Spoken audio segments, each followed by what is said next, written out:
Menteri Keamanan Nasional Israel Itamar Ben-Gvir menyerukan penolakan terhadap setiap upaya gencatan senjata di Lebanon dan menyatakan seluruh wilayah negara itu harus menjadi target operasi Israel.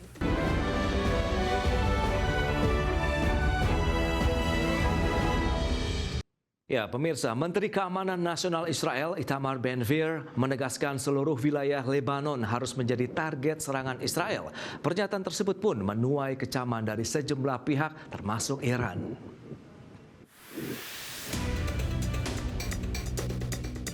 Menteri Keamanan Nasional Israel Itamar Ben-Gvir menyerukan penolakan terhadap setiap upaya gencatan senjata di Lebanon dan menyatakan seluruh wilayah negara itu harus menjadi target operasi Israel.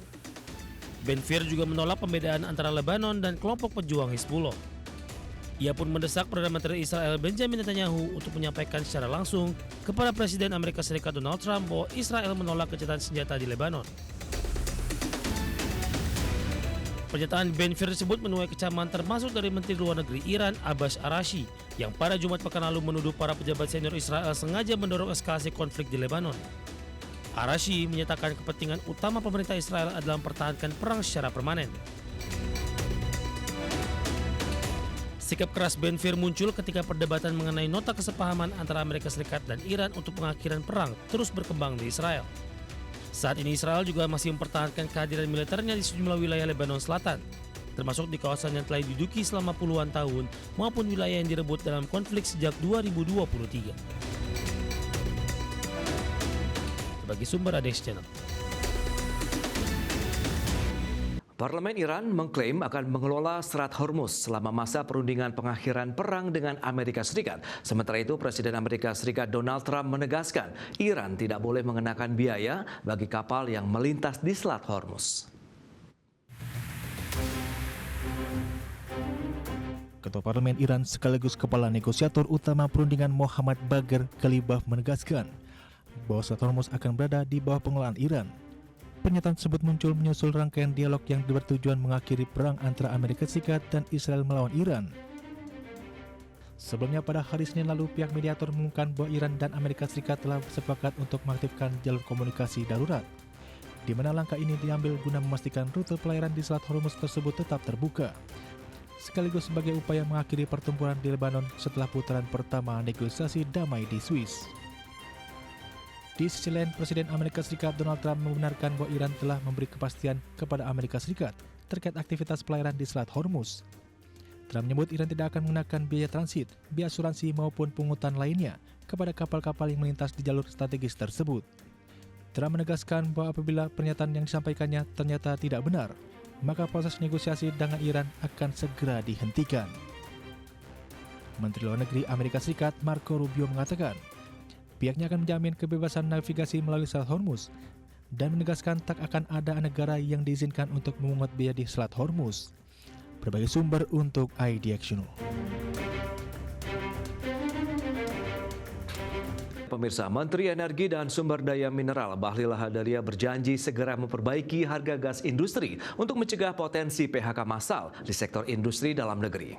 Menteri Bahlil mengatakan bahwa kenaikan harga gas untuk industri terjadi pada gas alam cair atau liquid natural gas (LNG). Bahlil mengakui pihaknya terus berupaya menekan harga gas industri yang naik drastis hingga mengancam 50.000 buruh dengan PHK. Bahlil mengakui telah berkoordinasi dengan asosiasi pelaku usaha dan buruh untuk memperbaiki harga gas industri agar lebih terjangkau. Selain itu, menurut Bahlil, formulasi harga yang harus dicari tetap berkeadilan. Artinya, tidak boleh menguntungkan satu pihak tertentu saja. Kalau HGBT nggak naik, tapi kalau memang harganya dari LNG pasti naik. Tapi memang kita lagi menghitung sekarang adalah kapasitas daripada HGBT itu kan di Jawa Barat itu ada beberapa penurunan dari sumur-sumur. Saya sudah temui juga asosiasi, saya sudah temui juga buruh. Sekarang lagi saya mencari formulasi untuk bagaimana bisa memberikan harga terjangkau, tapi juga tidak bisa terlalu dengan harga yang mereka inginkan. Sekarang lagi kita mencari formulasi ya. Oke. Ya, sementara itu Serikat Pekerja PLN mendorong sejumlah rekomendasi untuk memperkuat peran PT PLN Persero dalam sistem ketenaga listrikan nasional. Salah satunya meminta pemerintah melakukan penyusunan kembali RUPTL tahun 2025 hingga 2034 dengan memberikan peran besar negara melalui PLN dibandingkan swasta. Serikat Pekerja PLN mendorong sejumlah rekomendasi untuk memperkuat peran PT PLN Persero dalam sistem ketenaga listrikan nasional. Serikat Pekerja PLN menilai saat ini masih terdapat sejumlah kebijakan yang belum selaras dalam pengaturan sektor ketenaga listrikan. Ketua Umum Serikat Pekerja PLN Abdar Ali memastikan pihaknya akan melanjutkan perjuangan hukum terhadap rencana usaha penyedia tenaga listrik 2025 hingga 2034 di Mahkamah Konstitusi. Serikat Pekerja PLN meminta agar pemerintah melakukan penyusunan kembali RUPTL 2025 hingga 2034 dengan memberikan peran besar negara melalui PLN dibandingkan swasta. Hal ini untuk mencegah adanya pemadaman listrik yang terjadi di tanah air. Kami kawal, sehingga kami sebenarnya menggugat RUPTL dalam rangka meminta sebenarnya evaluasi kembali penyusunan RUPTL itu, sehingga lebih mengedepankan peran negara di PLN lebih tinggi dibanding swasta. Itu yang kami harapkan supaya kejadian pemadaman dini tahun 2016 tidak terulang ketika pembangkit itu dikuasai oleh swasta. Abrar menegaskan pengelolaan listrik bukan sekedar persoalan bisnis semata, namun menyangkut masa depan bangsa, sehingga perlu dikawal untuk kedepannya. Dari Jakarta, Ade Firmansyah, IDX Channel.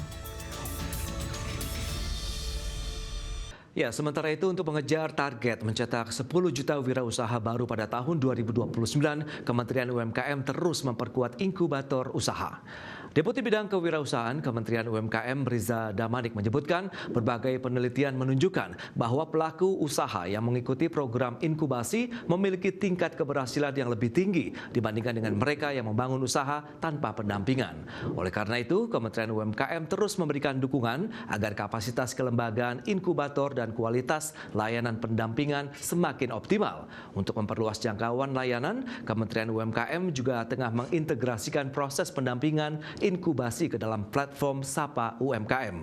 Langkah ini diharapkan memudahkan pelaku usaha di berbagai daerah mengakses layanan pengembangan usaha secara lebih cepat dan merata. Ya, dalam kerangka untuk yang Finfest 2026, bagaimana kita memperkuat ekosistem ini agar nantinya teman-teman yang telah melewati fase inkubasi di BINUS itu sekaligus juga bisa bertransformasi ke dunia usaha dan membuka usaha yang produktif ke depannya. Ini yang pertama. Yang kedua adalah transformasi pelatihan melalui Prokesra. Ini saya kira menjadi penting karena kita ingin melakukan upaya-upaya penguatan dan perluasan akses terhadap pelatihan-pelatihan yang diharapkan nanti ini bisa memberikan peningkatan kapasitas terhadap. Pemirsa, Presiden Prabowo Subianto kembali mengungkapkan kemarahannya terhadap praktek kecurangan pelaku usaha yang melakukan under invoicing atau pemalsuan dokumen perdagangan. Pasalnya, praktek kecurangan tersebut menyebabkan kerugian negara yang mencapai 15.000 triliun rupiah. Prabowo menyebutkan merujuk pada data Perserikatan Bangsa-Bangsa melalui United Nations Comtrade yang diolah oleh Dewan Ekonomi Nasional, Indonesia mencatat surplus perdagangan sekitar 436 miliar dolar Amerika Serikat dalam 22 tahun terakhir. Namun pada saat yang sama, arus dana keluar mencapai 343 miliar dolar Amerika Serikat.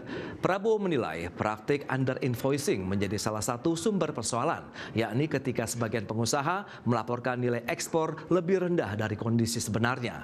Berdasarkan data yang diolah dari PBB, Indonesia disebut mengalami kerugian besar dalam jangka panjang akibat praktik tersebut.